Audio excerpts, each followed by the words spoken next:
नमस्कार दोस्तों, राष्ट्रीय स्वास्थ्य मिशन झारखंड के अंतर्गत यहाँ पर रिक्रूटमेंट लेकर के आ गया हूँ। स्वास्थ्य विभाग में बहुत ही अच्छी विज्ञापन है, जिसमें एएनएम जीएनएम हर एक तरीके के पद हैं और अच्छी खासी सैलरी भी मिलेगी। आपका संविदा के आधार पर भर्ती होने वाला है। जॉब अच्छी खासी है, पद भी बहुत सारे हैं। आप लोग वीडियो में शुरू से लेकर आखिरी तक बने रहना, सब बताएंगे अच्छे तरीके से। क्वालिफिकेशन, सैलरी और कितने सारे पद हैं, किस तरीके से फॉर्म भरना है, हर एक चीज़ पे भी चर्चा करेंगे। तो आप लोग वीडियो में शुरू से लेकर आखिरी तक बने रहना। चैनल पे जो लोग नए हो चैनल को सब्सक्राइब कर देना और वीडियो को लाइक जरूर करना। लाइक करना बंद मत करो, कम से कम वीडियो को लाइक करो, जिससे मुझे भी मोटिवेशन मिले। तो चलो समय ना गवाते हुए वीडियो को शुरू करते हैं। यहाँ पे देखो, शुरुआत करते हैं किस तरीके से विज्ञापन आया हुआ है और कितने सारे पद हैं। तो पहले देखो, यहाँ पे पद के हिसाब से आपका सैलरी दिखाते हैं, क्वालिफिकेशन दिखाते हैं। यहाँ पे स्टाफ नर्स का पद है, जिसमें 10+2 और इंटरमीडिएट बोला गया है, यानी कि 12वीं पास आउट चाहिए कम से कम। उसके बाद आपको 3 ईयर का जनरल नर्सिंग करना होगा भाई। जो किए हुए 3 साल के नर्सिंग कोर्स किए हुए हैं, उन लोगों के लिए ये जॉब होने वाली है। बात करें सैलरी की, तो सैलरी यहाँ पे 14,300 रुपये दिखाई जा रही है पर मंथ। अगला पद होने वाला है आरसीएच में। जो आरसीएच है वहीं पे, जिसमें आपको ब्लॉक डाटा मैनेजर का पद होने वाला है। इसमें बात करें क्वालिफिकेशन की, तो graduation in any discipline from any recognisation university with at least भाई 1 year diploma in computer application, यानी कि डीसीए भी बोला जा रहा है। कम से कम 1 साल का एक कोर्स होना चाहिए कंप्यूटर का, या फिर post graduation diploma in computer application PGDCA होना चाहिए। और उसके बाद यहाँ पे इसी तरीके से क्वालिफिकेशन बोली गई है, और मिनिमम यहाँ पे 2 ईयर का बोला जा रहा है एक्सपीरियंस। ठीक है, experience in working on MS office के बारे में। तो ये ब्लॉक डाटा मैनेजर का पद है, उसके लिए बोला जा रहा है। आगे जो पद होने वाला है फार्मासिस्ट RBSK, जिसमें डिप्लोमा इन फार्मेसिस्ट जो किए हुए हैं उन लोगों के लिए होने वाला है, जिसमें कंप्यूटर प्रोफिशिएंसी दिया गया है, यानी कि MS ऑफिस का जानकार होना चाहिए एंड इंटरनेट वगैरह आपको कंप्यूटर और लैपटॉप में चलाने आना चाहिए। सैलरी यहाँ पे दिखाई गई है 10,450 रुपये। आगे है आयुष फार्मासिस्ट का, जिसमें आयुर्वेदिक कंपाउंडर का आवश्यकता है, 6,000 सैलरी दिखाई जा रही है। क्वालिफिकेशन यहाँ पे दिया गया है। आगे फिर से है SNCU में स्टाफ नर्स। स्टाफ नर्स का सैलरी अच्छा है, 14,300 रुपये। सेम क्वालिफिकेशन वही होने वाला है, 12वीं पास, उसके बाद 3 साल का जनरल नर्सिंग का कोर्स किए हुए होने चाहिए। ठीक है, वही लोग इसके लिए एलिजिबल रहने वाले हैं। इसी तरीके से यहाँ पे पद है RMNCH, जिसमें RMNCH में काउंसलर का पद होने वाला है। 8,800 सैलरी मिलेगी। मास्टर या फिर bachelor degree in social work में होना चाहिए। यहाँ पे भाई 1 साल का वर्क एक्सपीरियंस भी बोला जा रहा है हेल्थ सेक्टर में। ठीक है, ये सारी चीज़ यहाँ पे good data management skill and basic computer skills वगैरह, ये सारी चीज़ की जानकारी होनी चाहिए। अगला होने वाला है साइकेट्रिक नर्स का, जिसमें NMHP, यानी कि ये आपका काम करने वाला ऑर्गेनाइजेशन है, जिसमें साइकेट्रिक नर्स का आवश्यकता है, BSc नर्सिंग चाहिए। ठीक है, जिसमें एटलीस्ट भाई यहाँ पे 2 ईयर एक्सपीरियंस बोला जा रहा है साइकेट्रिस्ट में काम करने का, मेंटल हेल्थ। बाकी आगे यहाँ पे दिया गया है साइकेट्रिस्ट सोशल वर्कर का, जिसमें सबसे अच्छा सैलरी है 29,000 दोस्तों, 29,524 रुपये सैलरी है। Post graduation degree in awarded after completion of course of study of minimum 2 year in mental health और साइकेट्रिक सोशल वर्क, ये चीज़ बोला गया है। अगला पद में है GNM डिस्ट्रिक्ट NCD क्लिनिक, जिसमें GNM qualification as recognised by nursing council of India, जिसमें 2 ईयर का मिनिमम एटलीस्ट होना चाहिए एक्सपीरियंस, जिसमें सैलरी मिल रही है 18,900 रुपये। अगला है lab technician district NCD clinic में। यहाँ पे आपको 10+2 साथ में डिप्लोमा इन लैब टेक्नीशियन का होना चाहिए। साथ में आपको वर्क एक्सपीरियंस भी मांगा जा रहा है, 1 ईयर का होना चाहिए कम से कम। ठीक है, सैलरी 18,900 रुपये मिलेंगी, बहुत अच्छी खासी सैलरी दिखाई गई है।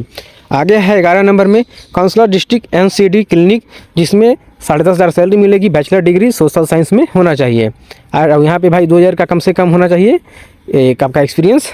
बाकी आगे है GNM CHC NCD क्लिनिक में 18,900 रुपये मिलेंगे। GNM qualification is recognised by nursing council of India की तरफ से, और 2 साल का वर्क एक्सपीरियंस मांगा गया है। आगे है 13 नंबर में लैब टेक्नीशियन और फिर काउंसलर, सबका सेम उसी तरीके से क्वालिफिकेशन है। देखो, जो मैंने पहले बता दिया है, इस तरीके से सारे ऑर्गेनाइजेशन में सैलरी दिखाई गई है। ठीक है, ये आपको पद मैं दिखा रहा हूँ इस तरीके से, सब क्वालिफिकेशन देखो। 12 के बाद ये सब कोर्स किए हुए हो तो आप ये सब के लिए एलिजिबल रहने वाले हो। इसे मैं क्या करता हूँ, आप लोगों को टेलीग्राम पे देता हूँ, तो आप लोग टेलीग्राम पे जाके जुड़ जाओ, वहाँ से आप इसे डाउनलोड करके और ख़ुद से पढ़ सकते हो। आपका जो क्वालिफ़िकेशन है उसी के हिसाब से इस फॉर्म को आप भरोगे। तो देखो ये मैंने बता दिया। अब ये निकाला कहाँ गया है, ग्रामीण स्वास्थ्य समिति सरायकेला खरसावा। इसमें आपको फॉर्म को किस तरीके से भरना है ये देखो। ये आपका हुआ आवेदन हेतु विहित प्रपत्र, जिसमें अपना नाम, पद का नाम और पिता का नाम, जन्म तिथि, ये सब चीज़ भरना है भाई। जैसे आम बात है, भरना कोई बड़ा चीज़ नहीं है, ठीक है। अपना यहाँ पे भर दोगे पूरा डाटा, और भरने के बाद देखो करना क्या है। अगर आपके पास कार्य अनुभव है तो उसका डिटेल यहाँ पे भरना होगा, नहीं है तो नहीं भरेंगे। लेकिन जो पद के लिए फॉर्म भर रहे हैं उसमें भाई कार्य अनुभव मांगा गया है, वर्क एक्सपीरियंस अगर है तो भाई डालना तो ज़रूरी है, ठीक है। तो ये सारा चीज़ को आपको भर के सिग्नेचर करके और क्या करना है अभी वो मैं आप लोगों को दिखाता हूँ। सारा चीज़ करने के बाद आपको एक लिफाफा लेना है और उस लिफाफे में इसे भाई भरना है, यानी कि उस लिफाफे के अंदर इसे डालना है। और डालने के बाद लिफाफे के ऊपर क्या लिखना है वो भी बताते हैं, और किस लोकेशन पे भेजना है वो भी बताते हैं, क्या प्रक्रिया है पूरा जानकारी भी देंगे। तो आप लोग इसीलिए बोल रहा हूँ वीडियो में शुरू से लेकर आखिर तक बने रहना। अभी तक अगर बने हो तो वीडियो को लाइक ज़रूर कर देना। और अभी पद तो बताया ही नहीं कि कितने सारे पद हैं, तो अभी आप लोगों को पूरा पद का विवरण ही बताने वाले हैं। तो देखो अब आप लोगों को बताता हूँ कि आवेदन की प्रक्रिया किस तरीके से होने वाली है। लास्ट डेट होगा 15/12/2025, ठीक है। उस समय तक आप लोगों को सेंड कर देना होगा इसे। उपरोक्त योग्यता सह अर्हता रखने वाले उम्मीदवार से निम्नलिखित विहित प्रपत्र में पत्र और प्रमाण पत्रों की अभिप्रामित प्रति आरक्षण दावा हेतु जो है अपना ST SC का जो भी अपना कास्ट सर्टिफिकेट बनवा के रखे हो वो सारा चीज़ का फोटोकॉपी, आपका मार्कशीट जो पढ़ाई किए हो 12 का 10th का हर एक चीज़ का मार्कशीट और मूल प्रमाण पत्र सबका फोटोकॉपी निकाल लेना। और उसके बाद क्या करना है, यहाँ पे देख सकते हो आवेदन हेतु प्रत्येक पद के लिए समान कोटि और अन्य पिछड़ा वर्ग आवेदकों के लिए 400 रुपये, अनुसूचित जाति जनजाति के लिए 200 रुपये का डिमांड ड्राफ्ट बनवाना होगा। आप किसी भी बैंक में या फिर आपका जहाँ पे जिस बैंक में बैंक अकाउंट है वहाँ से आपको डिमांड ड्राफ्ट बनवा लेना होगा। और डिमांड ड्राफ्ट का भुगतान जो है जिला ग्रामीण स्वास्थ्य समिति सरायकेला खरसावा के नाम से बनवाना होगा। वहाँ पे जो आप बैंक के मैनेजर होंगे या फिर जो बना रहे होंगे डिमांड ड्राफ्ट, वो आपसे पूछेंगे कि किसके नाम पे बनाना है, तो यहाँ पे बोलना है जिला ग्रामीण स्वास्थ्य समिति सरायकेला खरसावा, इन्हीं के नाम से आप डिमांड ड्राफ्ट बना दीजिए और उन्हीं के नाम से डिमांड ड्राफ्ट बनेगा। और उसी चीज़ को आपको लिफाफे के अंदर बंद करना है। सभी तरह के पूर्ण आवेदन को बंद लिफाफे निबंधित डाक या फिर स्पीड पोस्ट से जिले की असैनिक शल्य चिकित्सा सह मुख्य चिकित्सा पदाधिकारी सरायकेला खरसावा कार्यालय में जमा किया जा सकता है, ठीक है।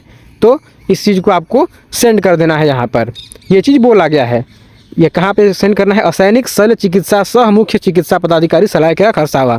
ये चीज़ मैंने बता दिया। अब देखो बात करें उम्र सीमा की। उम्र सीमा में न्यूनतम उम्र सीमा 21 साल बोली गई है और अधिकतम जनरल के लिए 35 साल, पिछड़ा वर्ग के लिए 37 साल, अनुसूचित जाति जनजाति के लिए 40 साल, महिला में सामान्य और पिछड़ा वर्ग के जो महिलाएँ हैं उन लोगों के लिए 38 साल उम्र सीमा होना चाहिए। बाकी दिव्यांगों का अलग कैटेगरी यहाँ पे दिया गया है।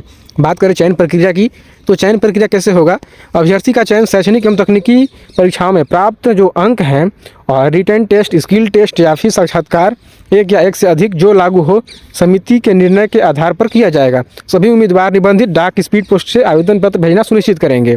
ये नहीं कि हाथ से जाके जमा कर देना है, आपको स्पीड पोस्ट के माध्यम से या फिर डाक के माध्यम से किसी भी तरीके से आपको वहाँ पर भेजना होगा। आगे दिया गया है कि नियुक्ति प्रक्रिया में स्थानीय अभ्यर्थियों को प्राथमिकता दी जाएगी। इसमें प्राथमिकता उन्हीं लोगों को मिलेगा जो वहाँ के लोकल हैं। बाकी अगर वहाँ के लोकल इसके लिए एलिजिबल नहीं रहेंगे तो बाहर वालों को भी मौका मिल जाएगा, ठीक है। अंतिम रूप से तैयार की गई मेघा सूची सिविल सर्जन उपायुक्त के कार्यालय में 1 सप्ताह के लिए प्रकाशित की जाएगी। सूचना पट पर मेघा सूची के प्रकाशन होने हेतु सूचना प्रमाण पत्र में सूचना समाचार पत्र के माध्यम से जाएगी। आपका भाई मेरिट लिस्ट यहाँ पे वो लोग अपने ऑफिस में भी साट देंगे और वेबसाइट पे भी आ जाएगी। तो आप लोगों को चेकआउट करने के लिए कम से कम मेरा चैनल को सब्सक्राइब करना होगा। आप लोग सब्सक्राइब करके रखोगे चैनल को तो आपको सारी अपडेट मैं दे दूंगा। जैसे ही इसका मेरिट लिस्ट निकलेगा तो भी मैं आप लोगों को अपने चैनल पे प्रोवाइड कर दूंगा, क्योंकि विज्ञापन निकला है तो मैं बताया हूँ, तो इसका रिजल्ट निकलेगा तो भी मैं ही बताऊँगा, ठीक है। आगे यहाँ पर दिया गया है कि यहाँ पे जो काम होने वाला है वो संविदा के आधार पर होगा। ये तो आम बात है भाई, ये मैंने आप लोगों को पहले ही बता दिया। आप देखो पद किस तरीके से पद होने वाले हैं, कौन सी पद में कितना भाई पोस्ट है वो देखो। RCH में स्टाफ नर्स का 3 पद है, जनरल ST का 2 पद है, SC का 1 पद है। तो सबको नहीं पढ़ूंगा, एक एक करके मैं दिखा दे रहा हूँ। आप लोग वीडियो पॉज करके खुद से पढ़ सकते हो। अदरवाइज मैंने पहले ही बोला है टेलीग्राम ज्वाइन कर लोगे तो टेलीग्राम पे ये देखने को मिल जाएगी, ठीक है। अब देखो ये रिक्रूटमेंट 22 तारीख को निकाली गई है, जो ऑफिस में वहाँ पे साटा गया है। बाकी वेबसाइट पर 24 तारीख को अपलोड कर दी गई है। अब देखो यहाँ पे आप लोग ये जो आपका विज्ञापन है राष्ट्रीय स्वास्थ्य मिशन झारखंड के अंतर्गत संविदा के आधार पर नियुक्ति हेतु निकाला गया है। तो अब आप लोग इस वीडियो को लाइक कर दीजिए। इतना अच्छे तरीके से एक्सप्लेन किया हूँ, बहुत मेहनत लगती है भाई एक वीडियो बनाने में। आप लोग भाई बस आके एक चीज़ नहीं करते, कम से कम वीडियो को लाइक कीजिए। और जो भी लोग चैनल पर नए हो सब्सक्राइब कर देना। आते हैं एक और नई वीडियो के साथ, तब तक अपना ख्याल रखना दोस्तों। Good bye.